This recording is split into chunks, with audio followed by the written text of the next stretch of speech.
ಮನುಷ್ಯನ ಮಾತು ಯಾವ ರೀತಿ ಅರ್ಥ ಆಗುತ್ತೆ ಅಂತ ಒಂದು ಸಣ್ಣ ಉದಾಹರಣೆ ಕೊಡ್ತೀನಿ ನೋಡಿ. ಇವಾಗ ಸಿಂಬಾ ಸಿಂಬಾ, ಇವತ್ತು ನಾವು ಟಾಟ್ರೆ ಹೋಗ್ತೀವಿ, ನಾವು ಹೊರಗಡೆ ಹೋಗ್ತೀವಿ, ನೀನು ಬಿಟ್ಟು ಹೋಗ್ತೀವಿ. ಅಮ್ಮ ಬಾರಮ್ಮ ನಾವು ಹೋಗೋಣ, ನಾವು ಟಾಟ್ರೆ ಹೋಗ್ತೀವಿ ಇವಾಗ, ನಾವು ಟಾಟ್ರೆ ಹೋಗ್ತೀವಿ ಇವತ್ತು.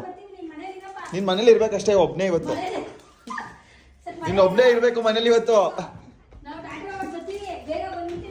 ಬೇಗ ಬರ್ತೀವಿ ಆಯ್ತಾ?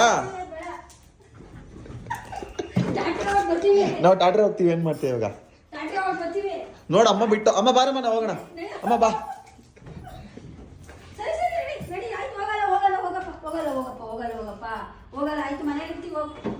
ಅಮ್ಮ ಬಾರಮ್ಮ ನಾವು ಹೋಗೋಣ, ಅಮ್ಮ ಬಾ, ನಮ್ಮ ಹೋಗೋಣ, ಹೋಗೋಣ ಬಾ. ಅಮ್ಮ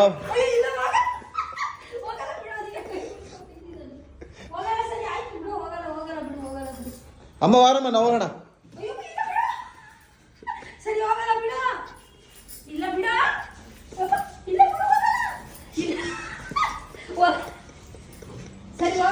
ಬಿಡಮ್ಮ ಆಯ್ತು, ನಾವು ಹೋಗೋಣ ಬರಮ್ಮ, ಬಿಡಮ್ಮ ಅದು ನಾವು ಹೋಗೋಣ, ಬರಮ್ಮ ಬರಮ್ಮ ನಾವು ಹೋಗೋಣ.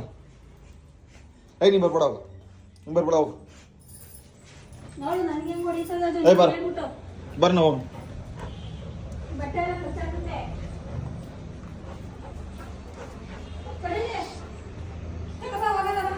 ಹೋಗಲ್ಲ ಬಾ, ಆಯ್ತು ಸರಿ ಬಾ, ಹೋಗಲ್ಲ ಬಾ. ಹೆವಿ ಅರ್ಥ ಆಗುತ್ತೆ ಅದಕ್ಕೆ.